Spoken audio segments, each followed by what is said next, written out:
3, 2. Ladies and gentlemen, what we are about to experience requires parental advisory, requires viewer discretion. It might contain very graphic images as you're about to see, so really let's be very cautious on what we are watching. If you're very sensitive, please don't check this out. But you're about to experience the African culture. We're about to experience circumcision. Let's go. Ladies and gentlemen, boys and girls, welcome to Civic TV, your home of infotainment.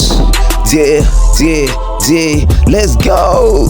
Where the storytellers will lessons as our pen, unveiling real life tales again and again. Through laughter and tears, we share our journey. Vlogly found forever bound in unity.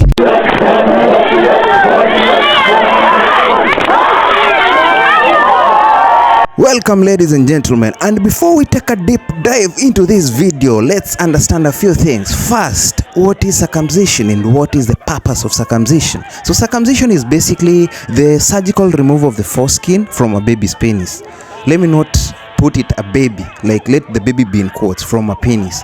And then there are several benefits that we get from circumcision. One of them being that there is a lower risk of diseases like UTIs, the urinary tract infections.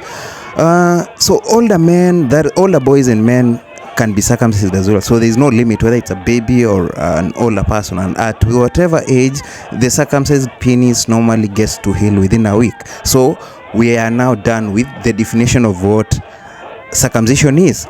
Now, why are we doing this video? So recently, Civic traveled to Nigeria around March of 2023, and I got shocked when I saw a very small baby, probably like 2 months old, crawling, and then the baby not even crawling actually, because that's a very small baby, but really I saw very small babies circumcised, and I was like, really? I mean, has circumcision lost its meaning or what? Not that I'm against whatever I saw, but where I come from, basically, circumcision is a rite of passage, and it's rather meant to like advance you from childhood to teenagehood or to adulthood, whereby you're now able to make certain decisions on your own behalf. So in this video, we're going to look at a few cultures, the Maasai culture, and then we'll equally look at the Luhya culture and just do a comparison of what these people are doing, because they have kept a very good culture when it comes to circumcision, and that is why I feel like it's good to talk about them. So the pictures that we are seeing right now, the video that you're seeing right now is a Maasai circumcision ceremony happening, and the Maasais are really very well cultured, and they are very keen on circumcision. And normally the Maasais get to circumcise their boys from around 16 to 17 years old. So that is when they believe that their boys are actually now men. Initially they used to measure a man, rather a boy, to have become a man when he was able to carry a calf on his back. So the moment a man carries a calf on his back from the grazing area, from the grazing ground all the way to the house, then they believe, you know what, this man is now man enough. So their procedure, the Maasai's procedure, is called a buttonhole procedure. So I'm not going to discuss much about that because it's not part of this video basically. But what we wanted to basically look at in this culture is that the Maasai see this kind of circumcision initiation as a way of being elevated from childhood to adulthood. So once you're circumcised, once a Maasai is circumcised, they are now able to, proceed and get married after this. That is why they do it at between 16 to 17 years, when they believe that he has become a man. So they join other warriors, in their manyatas. They call them the kral, the manyatas, and sometimes they go to the forest and they get trained. They're kept aside from the other people. They are secluded. So they go there, they get trained on a few things about life, about how to handle a wife in case you get married, how to hunt, how to defend the community and all that. So after all this happens right there at the forest, there is a graduation. Guys, did you know that there is a graduation? I mean, the Maasais graduate literally, like after the circumcision, after the initiation period, you've stayed in the forest for like a month, you've undergone all the training, you now come out as a man. And once you come out as a man, there is a graduation ceremony. These people, they are celebrated well. The community comes out to celebrate them. The community comes out to give them gifts, you know, because they are now men. They are no longer boys, so they are able to make decisions. The situation is different with other tribes. Of course, you know, with the modernization now, a lot of people are actually going to hospitals. It's being done by medical doctors, you know, trained doctors and all. So really, the traditional bit that used to be there back then is not there as much currently, but the Maasais have still kept to this a lot. They are still, you know, they still using the knife like back in the day. Of course, there is the aspect of now HIV spread and all that, so sterilization sometimes happens. They use a couple of knives. They used to circumcise their girls in, some time back, but that was rendered as a female genital mutilation, and the Kenyan government passed a law. So currently, you cannot circumcise ladies. I mean, you get arrested. That is the case. Yeah, and there we go. What is happening right now on your screens is these kids or these boys or these men were actually circumcised, and now they are here to graduate. So we are now experiencing the graduation of the boys to men, literally boys to men. I mean, yeah, they were circumcised, they have undergone the initiation period, they have undergone training and everything. So they're now here to celebrate, you know, and get to become men. I mean, this culture is beautiful, guys. Let's listen in.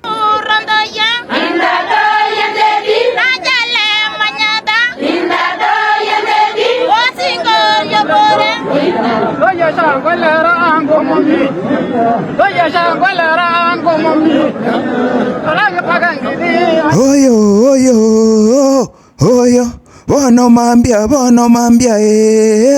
oyo, tali muoba, oyo, wakireiga, oyo, oyo, toe twani, oyo, moisimo kembororo, wamolire, tachi mogondo, oyo, tasi vivinto, oyo. Hey, man. So that was a Kissi chant. Kissi is a tribe in Kenya. So Kissi is one of the 42 tribes in Kenya. So back in the day, the Abagusi people, the Kissi community, used to use that chant when men were circumcised or when boys were circumcised. Personally, I underwent the ceremony in 1998. That is when I was circumcised to become a man. And what used to happen back then is that boys could be gathered, you know, with men in an evening prior to the event. You get prepared, you get counseled, and they get to inquire if you are ready, if you're confident and ready to undertake the exercise. If you're not, then you can postpone it to the next year. But if you're ready, they prepare you emotionally, psychologically before the exercise. So back in the day, they used to use knives. By the time I was getting circumcised, of course, we were no longer using knives.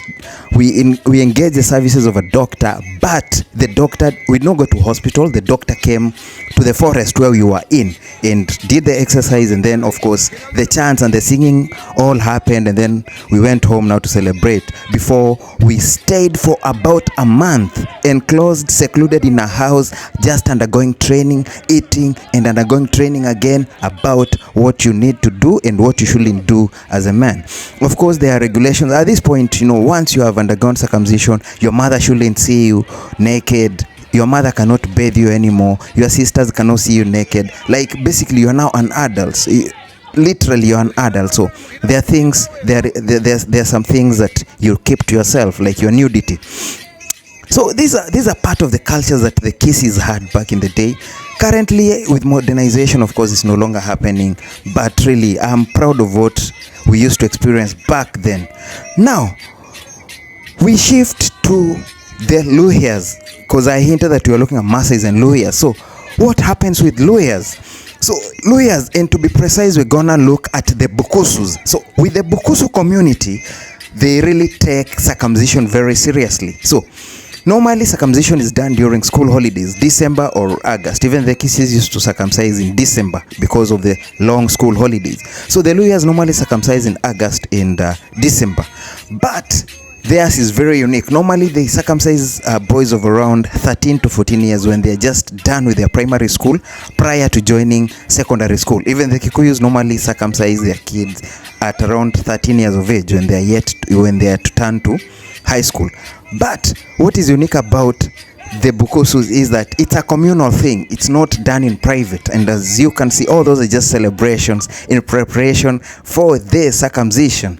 Here is the circumcision. Now this guy is preparing knives for the circumcision session, and of course the ground is now prepared where the person to be circumcised will stand, and the circumciser for lack of a better word marks the territory, marks the area where he will actually undertake the process. You can see the procession. All those people are just escorting this boy for circumcision, and then the man is telling the people, you know what, move, you know, you're covering the area, we now want to undertake this. And women shouldn't be around when it's happening. Women are seated in the house just resting, waiting for the knives to cut that that foreskin. Once the foreskin is cut, the women will now come out and celebrate the boy, and everyone else, will now come and celebrate the kid. Viewer discretion is advised, because what you're about to see right here, man, is not good for the eyes. What you're about to see is not very good for the eyes. So be very cautious.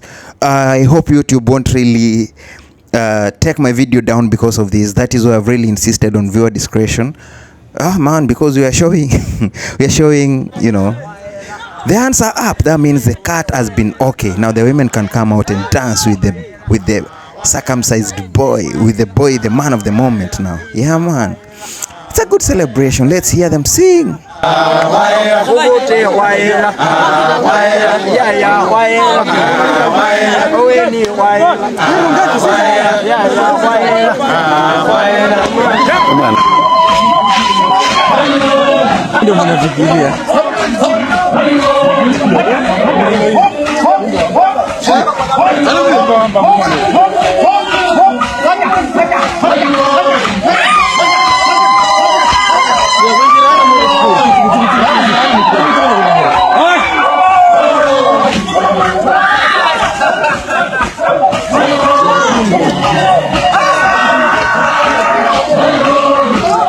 So guys, back to what initiated this conversation, because basically we were just looking at circumcision in Nigeria. That is what the culture shock in circumcision in Nigeria is what actually prompted us to have this discussion of comparing how Kenyans do it, how the Maasais do it, how the Luyas do it, and how the Nigerians do it.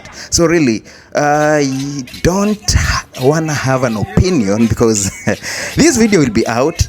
Nigerians will see it, West Africans will see it, and maybe they'll give their share, they'll give their own opinion as well on this whole circumcision debate. It's not a debate per se. I'm just putting out what happens in Kenya versus what happens there, because what I've seen in Nigeria, as I said earlier, circumcision normally happens at a very early age, below, like between 8 days to even a month. You get that children, men to be precise, boys to be precise, have been circumcised by then. So really, I don't know why they do it at that early age. Maybe it's because they think there'll be a lot of pain if the kid is mature enough, or what, I don't know. But let me reserve my comments for now. So guys, in case you like this kind of content, please just drop a comment. Let me know. Let me equally get to know what you feel like I should touch on in my next video, so that we keep educating and learning each other, because it's your home of infotainment, so we need to inform each other. Otherwise guys, thank you so much. Peace out. Bye bye.